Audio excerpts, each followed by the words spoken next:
예전에 함께 지낸 친구들이 다시 외국으로 돌아가면서 가끔 연락하면서 지내는데 걔들이 돈 모으는 거 듣다 보면 깜짝깜짝 놀랄 때가 많아서 어떻게 그렇게 빨리 돈을 모으는 건지 한번 물어볼게요.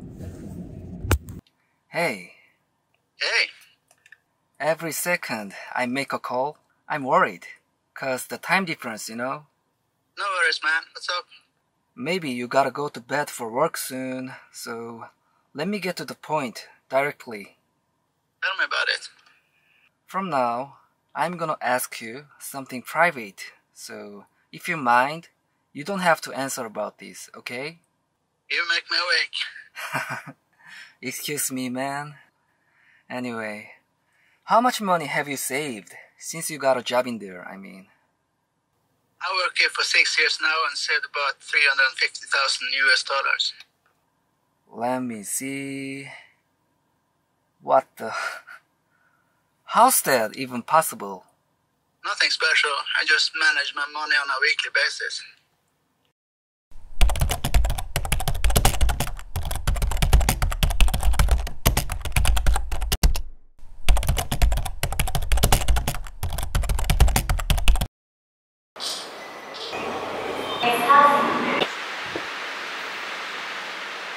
(8월 25일) 월급 입금 문자가 도착했다. 처음엔 월급날이 항상 유난히 멀게만 느껴지곤 했다. 월급은 항상 정확히 입금되는데 통신비 같은 고정 지출이 나가고 나면 남은 건 없고 눈 뜨고 코 베인단 게 이런 느낌일까 라는 생각을 하곤 했다. 그렇게 월급날이 지나고 3주 정도 지나고 나면 다시 통장은 텅장이 되어버리는, 그래서 방법을 찾고 싶었다. 그렇게 예산관리 시작한 지도 벌써 시간이 꽤 지났네요. 처음엔 예산관리하는 거 실패했는데 처음 월급 받고 막 신나가지고 욕심만 앞서다 보니까 하루하루 카드 쓴 것도 다 기록하고 여러가지 가계부 앱들까지 사용하면서 매일 꼼꼼히 예산관리를 했지만 사실 힘만 들고, 그렇게 힘을 들여도 돈은 안 모이고 쓰는 건 계속 똑같고 뭔가 동기부여가 안 됐던 것 같아요. 그래서 그냥 정말 간단한 템플릿 하나를 만들었고 일주일에 10분 정도 그렇게 크게 힘들이지 않고 관리하고 있는데 효과가 너무 좋았어요. 그래서 오늘은 바로 이 엑셀 템플릿을 소개하고 각 셀에서 어떻게 소비를 관리하는지, 한 주에 10분으로 얼마나 체계적으로 소비 습관이 바뀌는지에 대해서 소개해 보려고요. 물론 저는 전문 자산관리사도 아니고 그냥 정리하기 좋아하는 오타쿠일 뿐이니까 쓸만한 팁만 갖고 가시면 됩니다. 우선 이 템플릿을 만들면서 3가지 생각을 했는데, 우선 가장 먼저 첫 번째로 내가 사용할 예산은 미리 정해두자. 둘째로는 소비 패턴을 분석해서 지출 관리를 하자. 그리고 셋째로 이렇게 지출 관리를 통해서 투자와 저축을 하고 실제 내가 갖고 있는 순 자산 가치를 한눈에 볼 수 있게 정리하자.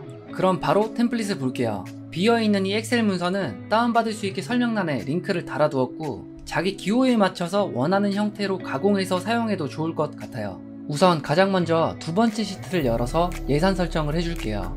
예산 설정 방법은 미국 의원이 제시한 50, 30, 20 법칙을 추천합니다. 50%를 고정비에 배정하고 30%는 변동비, 그리고 20%는 저축이나 투자에 정확하게 분배해 두는 건데요. 이 비율은 사실 꽤 여유로운 예산 편성이에요. 개인의 예산 계획에 따라서 그리고 관리하시면서 천천히 조정해도 좋습니다.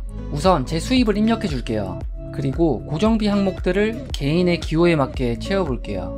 고정비에는 쓰지 않으면 안 되는 지출, 그리고 내지 않으면 안 되는 공과금, 안 내면 연체가 되거나 채권 추심이 들어오는 카드값, 대출 원리금 따위의 것들이에요. 저는 예산관리 기초기법인 532 법칙을 소개했지만 개인의 환경에 따라 다를 수 있어서 50%가 안 될 수도 있습니다.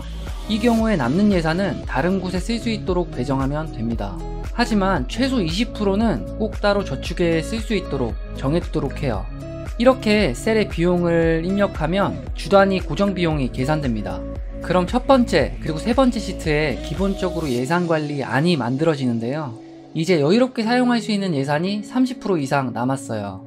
고정비로 우리가 정해둔 똑같은 식비라고 하더라도 어떤 식비는 고정비일 수도 있고 어떤 식비는 변동비일 수 있잖아요. 예를 들어서 항상 해먹어야 되는 집밥은 고정비가 되겠지만 소개팅을 한다거나 친구들과 나가서 특별한 날 맛있는 데서 밥을 먹어야 된다면 그때 쓰는 돈은 같은 식비라도 변동비일 수 있습니다.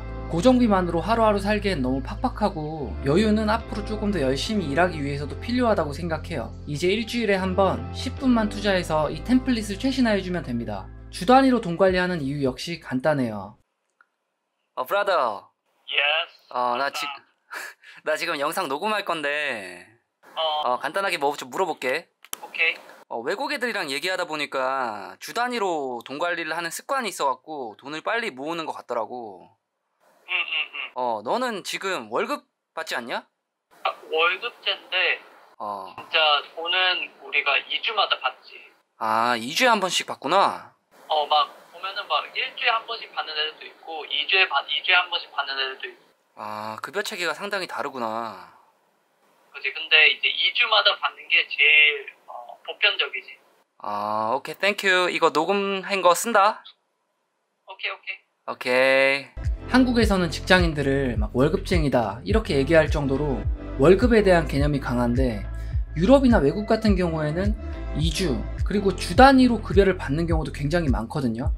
그리고 우리가 얼핏 생각해 보기에도 한 달 월급으로 30일 사는 것보다 한 주 급여를 받고 한 주 생활하는 게 더 돈 관리하기가 쉬워요. 우리는 바람직한 지출 관리를 하기 위해서 주 단위로 급여 관리를 하는 게 필수라고 저는 생각을 합니다. 요즘은 은행 앱들도 굉장히 정리가 잘 돼 있어서 키기만 하면 한 주에 얼마를 사용했는지도 직관적으로 바로 볼 수 있고요. 그래서 이렇게 엑셀에 한 주에 한 번 총 사용한 금액만 합쳐서 기록해줘요. 사용한 금액은 우리가 정해둔 예산을 초과하지 않도록 관리하고, 쓴 금액에서 남은 금액은 옆에 변동비 계좌 자산에 바로 표현이 되거든요. 그리고 귀찮으니까 일일이 카드 내용 이력을 살펴보기보다는 한 주에 가장 많이 지출을 한 항목 3가지만 정해서 이 옆에 셀에 기록을 해줘요.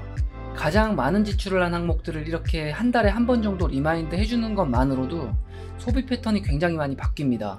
그리고 남은 금액은 이렇게 시각화해서 바로바로 보이는데, 그거 아시나요? 통장 잔고가 조금씩 쌓여가는 거 보는 게 웬만한 소비보다도 훨씬 기분 좋습니다.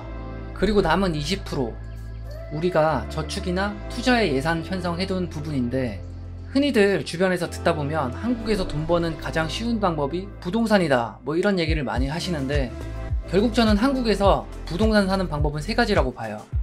첫 번째는 청약이고, 두 번째는 매매, 마지막으로 3번째가 경매인데, 청약은 요즘 결혼을 해도 가점이 없으면 하늘의 별 따기고, 매매는 호가 후려치기, 뭐 단톡방 같은 것도 되게 많아가지고 신뢰를 못하겠고, 결국 경매를 하기 위해서도 최소한의 시드머니가 필요한데, 이 시드머니를 어떻게 모을 거냐.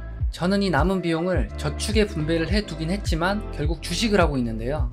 매년 연간 10% 수익률을 목표로 재테크를 하면 1년이면 630만원, 3년이면 2100만원, 5년이면 3800만원, 10년이면 1억이 되고요. 이제부터 차이가 좀 나는데 20년이면 3.8억, 30년이면 11억 원이 됩니다. 현실적으로 부동산을 살 수 없는 30대로서 가장 현실적인 재테크라고 생각을 하기 때문에 주식을 하고 있는데, 연간 10% 수익 쉽지 않다, 어렵다 라고 하시는데, 우리가 학생 때 생각을 해보면 수학을 못하면 정석을 보고 저는 공부를 했거든요. 투자도 주식도 모르면 공부를 하면 됩니다. 꼭 투자가 아니라도 요즘은 은행, 일금융에도 괜찮은 상품들이 굉장히 많이 있으니까 한번 찾아봐도 좋을 것 같아요. 어쨌든 저는 증권계좌에 모은 돈을 이렇게 표현해주는데 볼 때마다 굉장히 뿌듯합니다. 마지막으로 이 템플릿은 정말 심플하게 간단하게 만들었지만 그렇기 때문에 더더욱 완벽하지 않아요. 제 개인적인 취향이기 때문에 자신만의 기호에 맞춰서 직접 만들어봐도 좋을 것 같아요. 어쨌든 주 단위로 예산 편성을 해서 관리를 하면 1년 53주간의 소비 패턴 분석이 가능하고, 기록을 남겨보시면 느끼실 거예요.